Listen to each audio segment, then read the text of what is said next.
লিটন, কিরে তুই হঠাৎ? হ্যাঁ হঠাৎ করে চলে আসলাম। 3 গ্রাম পার হয়ে তুই আমার গ্রামে চলে আসছিস হঠাৎ করে? ভাবি পটাইছিস নাকি? আরে ওইসব কিছু না, বন্ধু বান্ধব মানুষ, তুই তোর একটা খুশির খবর দিতে আসলাম। কি খুশির খবর? আরে আমি তো বিয়ে করতেছি। কোন জায়গায়? আরে তোদের গ্রামে, এই জন্য তো মেয়ের ক্যারেক্টার সম্পর্কে তোর কাছে একটু জানতে আসলাম। তোর মতো ক্যারেক্টারলেস ছেলে আমাদের গ্রামে বিয়ে করতে আসতেছিস, আবার মেয়ের ক্যারেক্টার সম্পর্কেও জানতে চাচ্ছিস? এরে সেম্মা, তোর মতো হদস ছেলের সাথে কিডা মেয়ে বিয়ে দিচ্ছে আমাদের গ্রামের? আরে ওই যে তোদের গ্রামের পশ্চিম পাড়ার মিজান ভাই আছে না, ওই মিজান ভাইয়ের মেয়ে বিয়ে করতেছি। আমি তো জীবনে ভাবতেও পারিনি যে মিজান ভাই আমার সাথে মাইয়ে বিয়ে দেবে। ভাই করছিস মিজান রে, আবার বিয়ে করতেছিস তার মায়ের রে? আমি বুঝলাম না, তুই কি শুরু করতে আইছিস? তুই কি খাইয়ে আইছিস? কিছু মাকা পরে গেলি? আরে আগে ভাই হইতো না, সেই টান্ডা চলে আছে, এখন তো কাকা।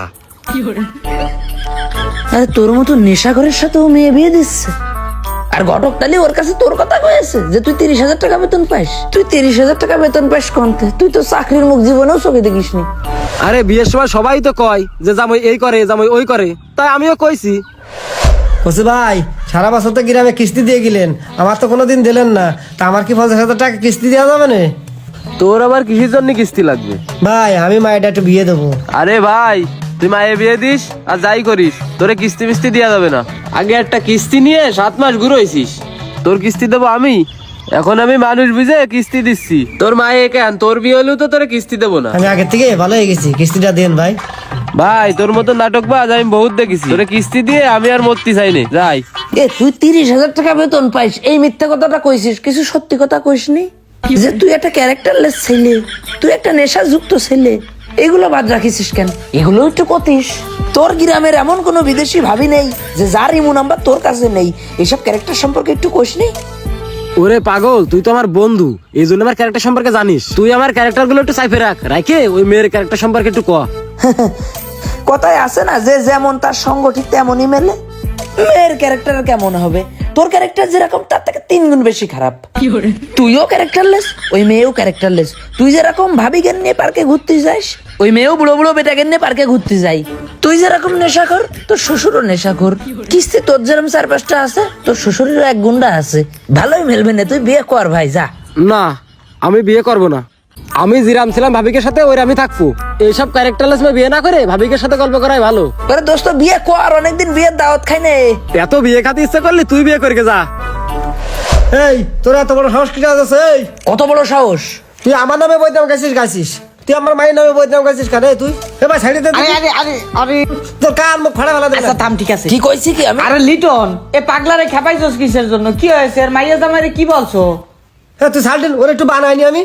আচ্ছা আচ্ছা ঠিক আছে, আয় আয়, বিচার করতে আসি খারা। এ লিটন, এ কি কইছিস রে? কি কব? আমি তো কিছু তোর কান ছিঁড়ে ফেলা দেবে না। এ কি কইছিলি একটু সত্যি করে ক।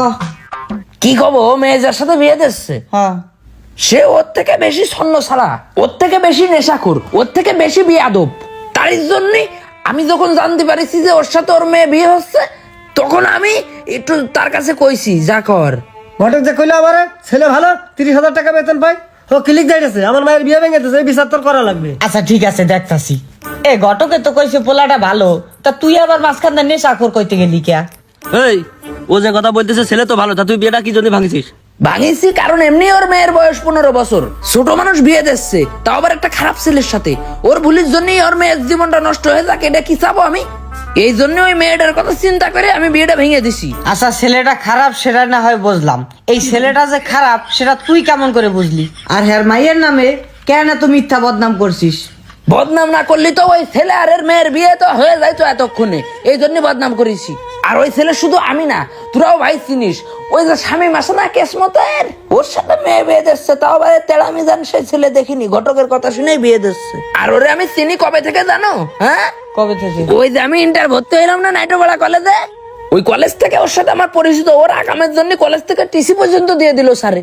আর এরকম একটা ছেলের সাথে ওর মেয়ে বিয়ে দিতে চাচ্ছিল। তাহলে কি আমার গ্রামের মেয়েটার আমি জীবন বাঁচাইছি, নাকি আমি ক্লিক ঝেলে খুব ধ্বংস করে ফেলেছি? নিঃসন্দেহে ও একটা ভালো কাম করছে। ওই যে শামিম, ওরে তো উত্তর পাড়ায় ডাকে সাইম্মা কইয়া, একসময় আমার গুটলি পার্টনার ছিল। এমন পোলার লাগে বিয়া ঠিক করছো, ঠিক কাম করছে। এ শোন মিজান ভাই, তোর পাপের ভার তুই মেয়ের উপরে চাপাইস নে।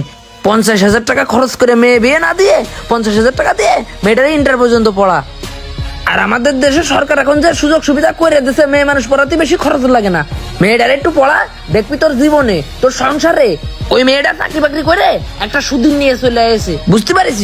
কি করলাম ভাই, ঠিক না? না, ও কথা ঠিক কইছে, ওর কথা যুক্তি আছে। এই মাইয়াটা বড় হইছে, বিয়ার লায়ক হইছে, আর নেশা পানি ছাইড়ে দিয়া একটু মানুষ হও, আর মাইয়াটারও হেদায়েতের পথে আনো, বুঝছো? আর তুইও ভাই বিয়ে করা ছাইড়ে দে, অনেক করেছিস জীবনে।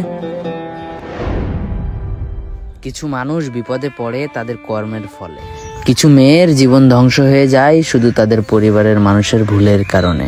তাই প্রথমত সমাজ থেকে বাল্য বিবাহ বন্ধ করতে হবে এবং নিজেদেরকে সৎ হতে হবে। একটা কথা মনে রাখবেন, অসৎ মানুষের ছেলে মেয়ের পরিণতি কখনো ভালো হয় না। একটা কথা মনে রাখবেন, সমাজ ও পরিবেশ সুন্দর করতে গেলে আপনার মন মানসিকতা সুন্দর করতে হবে।